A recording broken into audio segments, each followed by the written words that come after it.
Alright, I got two choices for what I can use to pick this up. I can either swivel this back so I'm back underneath this big I-beam that is overhead in my house and use a chain fall, or I can move the table off of the chip pan, I should say, out of the way and wheel the Harbor Freight cherry picker over here. And I think that's what I'm going to end up doing because I did already clean up enough of a path here so I can get that thing over here. And it's going to be a lot better to have that thing on the cherry picker where I can wheel it around. All right.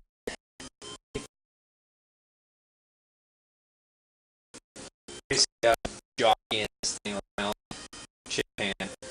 I put the chip pan on some boards so I could swivel the hoist around so that now the legs are going this way, and my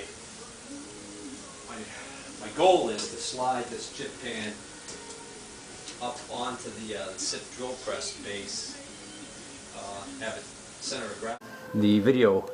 The card filled up on that camera, so we're back to the bloggy. All I did was I have that chip pan now balanced on the SIP drill press base, and that's plenty strong enough to hold that up. And I did move some boards. I moved my cribbing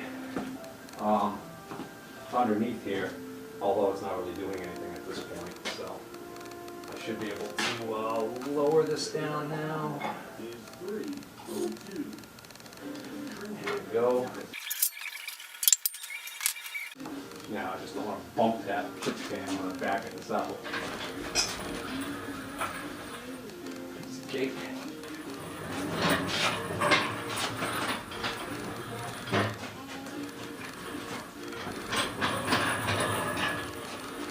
Got these funny handles on the back here to wheel this thing around. Got like a German U-boat captain up periscope. See that movie Das Boot? The Boat? If you don't mind subtitles, it's a great sub-movie.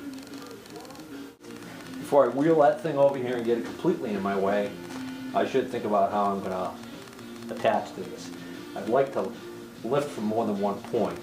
One of the ways I could do this would be as if I had a bar strong enough that would fit through this diameter. I could slip it all the way through the center spindle here and then hook onto the both ends of the bar, and that would lift it right up through the spindle, which would be probably fairly close to the center of gravity, but then again maybe not. So alternatively, I'm going to lift it from the top cover because I feel pretty confident that this top cover being screwed on with these big screws in several places, that it can handle that. I hope I'm right. So I'm thinking I've got a really good spot right here. This is extra strong. I can loop around here and hook onto here, but then obviously that's way off center. So I want to hook here and somewhere over here. So I'm thinking what I'm going to do is I'm going to check out these two holes right here. Look like threaded holes. I'm going to see if I've got some bolts that'll fit in there. Here's what I'm thinking. We've got a couple of carriage bolts in here. I ran the chain through here. And the links on this chain are large enough that I can get these carriage bolts to go through them. And I'll do it I'll run one right through here. That washer is just going to get all bent up and it's not going to really do me any good anyways, so let me, it's not like the head of this is going to go through here. Get that washer out. Put that lid for another day. Of course I'll have to put that washer somewhere where I won't get mixed up with something else. I wonder what that washer went to. That washer's actually got a little tip that sticks down there that would engage a slot on the shaft. Huh. Well, I wasn't looking for that. Alright, so I'll thread this in pretty far. It's more than sufficient. Threads aren't going to pull out, that's the least of my problems or concerns. Alright. Come over to this one. Actually, I think I didn't even need to go through that. So what I'm going to do is I'm going have another chain here. I think what I'm going to do is I'm going to just use this chain to span between these two bolts. I think what I'll do is I'll take this other chain I have with a hook.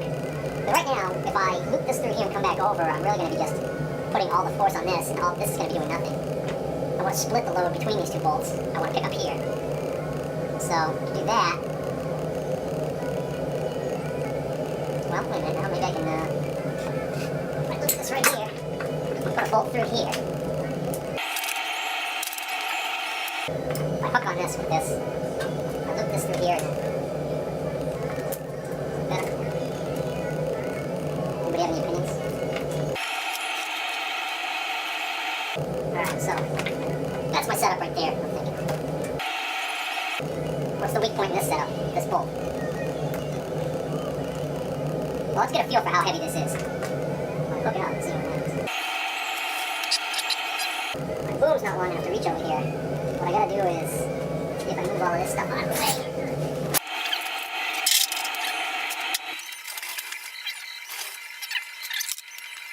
Hands are dirty, again, because I didn't put my gloves on, but they're not dripping with, completely saturated with oil, so I'm gonna put my gloves on over my dirty hands, because they're mildly dirty. Whereas if I try and grab onto this beast, my bare hands, they will soon become black with dirty machine oil.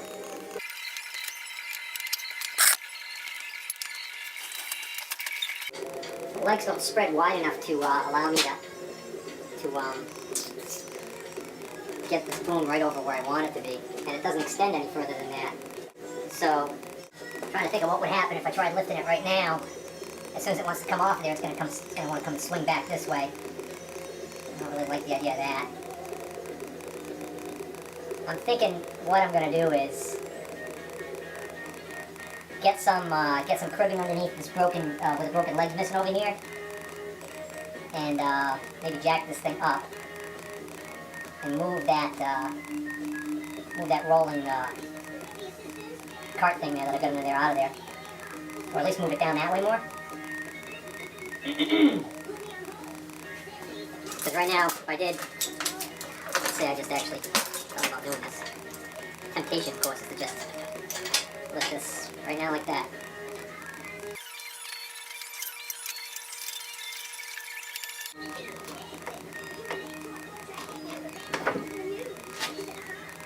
Yikes. Just move back about an inch. Move back about a full inch. Now that I've got it pulling off that way, I'm wondering whether or not I could get just down the tail end here with a pry bar and slide this bed on this platform that it's on, the rolling platform, over that way a little more. Could use that big pry bar. I left it outside. Now let's see if I can do this with a piece of pipe.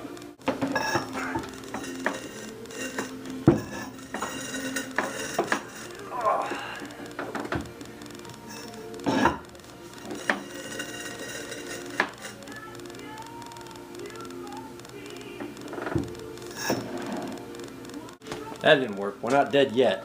Here's the here's the next plan, which is I've got this strap around the thick webbing part of the bed there, and I've unhooked the head, and what should happen, I'm hoping, is that as I try and lift this, it'll take weight off of the rolling platform here, and the bed's going to want to, I think, slide this way and in effect do exactly what I was trying to do before, which is get this platform out of the way. So, well, so the problem there is there's too much weight on that headstock end. So all I've effectively done there is I've now got the tail stock end of the lathe completely off the ground. So that's not working. Just got too much weight past the center of gravity is completely off the back of this thing already. problem is because of the broken foot back there, I can't just rely on it sitting on the foot back here and then sliding. There is no foot. Well, half of the foot's there and half isn't. And I was going to try and get a bottle jack under there, and I can't. This bottle jack's too tall. I need a shorter bottle jack, and I don't think I have one. Well, if I got my floor jack over here and actually stuck it between the legs of the hoist, I could probably just get the floor jack in under this side. Lift it that way.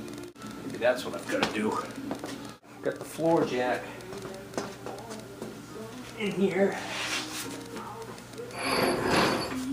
And I should get this underneath part of the bed of the lathe that the foot used to be attached to. The part of the foot used to be attached to that broke off.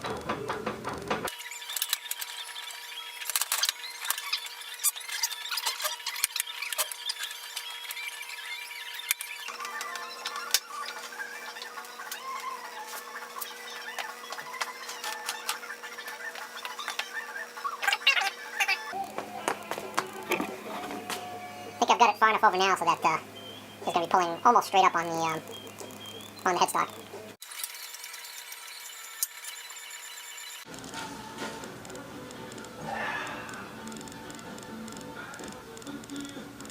Yeah, don't put your fingers in there.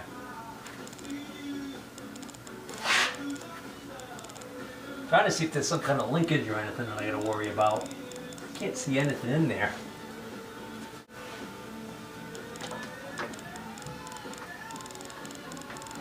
Oh, I see. It's got like a yoke to it. You get a 2x4, piece of 2x4 to stick under there just in case this chain fails. If the chain were to fail right now, this would drop violently, possibly break something or damage the ways where this needs to engage later. By putting this 2x4 in there, I've now given it a softer landing if this would have happened.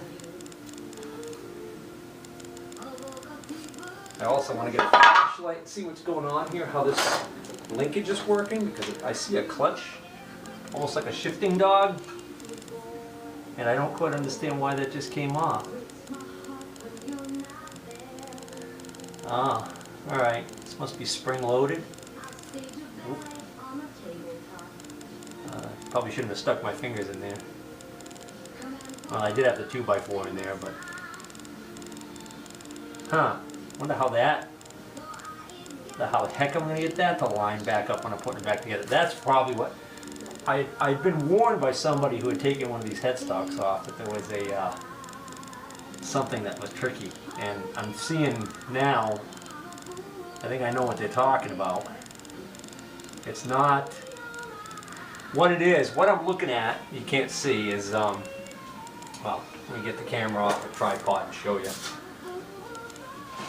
But what it is it's that lever that's to the right of the apron that changes direction. That activates that rod right there. That rod goes underneath here and somehow activates a clutch dog that switches between two beveled gears, kind of like on the Atlas direction change box. Similar principle. Get some light, a flashlight under here. There you see, there's the shifting dog or carrier or whatever you want to call it deal. And what that does is that engages a gear up there. Now somehow that came off, which is weird because I would have expected that. Sorry about that, I just hit the button on the camera. I guess it's kind of got, the top is fairly open, so by this shifting over a little bit, it was able to disengage. Either that or what I was trying to see when I pushed with my fingers was whether or not that would move, but it doesn't. Huh. So that's going to be the tricky part of putting this back together, is going to be making sure that goes in correctly. So, it is what it is. Battery's dying on the blogging. Hopefully the camera doesn't die before I get this up. Alright, I am now clear of that.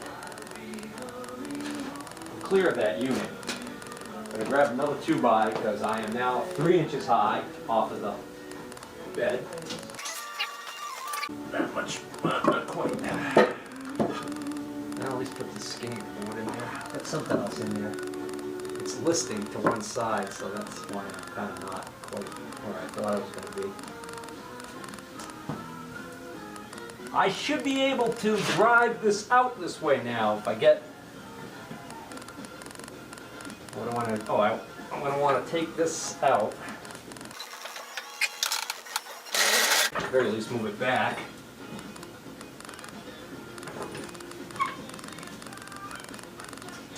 Now.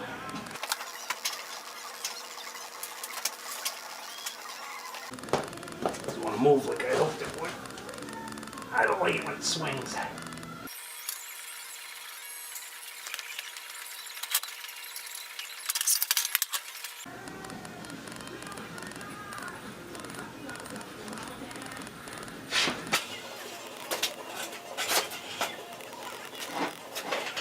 Damn it.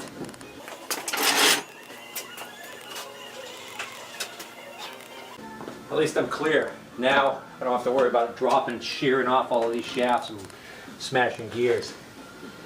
Now that bevel gear actually stands proud of the bottom of this unit, so I've got to get some boards on the ground so when I lower it down that gear isn't hitting the concrete.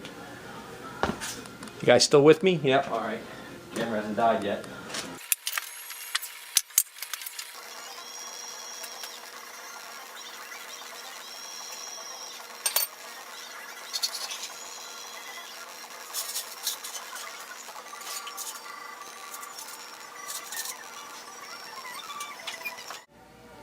It's on the ground. Got some boards underneath it so those gears are protected. And camera died, and I'm getting the low battery, so it's about to die again. But the pins and needles part is over. Wow, just gonna look at the crud that is underneath here. That's trapped underneath that headstock, and all of this trash in here, swarf, you know what I mean. Shavings, oil, gunk. Here's a better look at that part I was talking about. This is just loosely in there.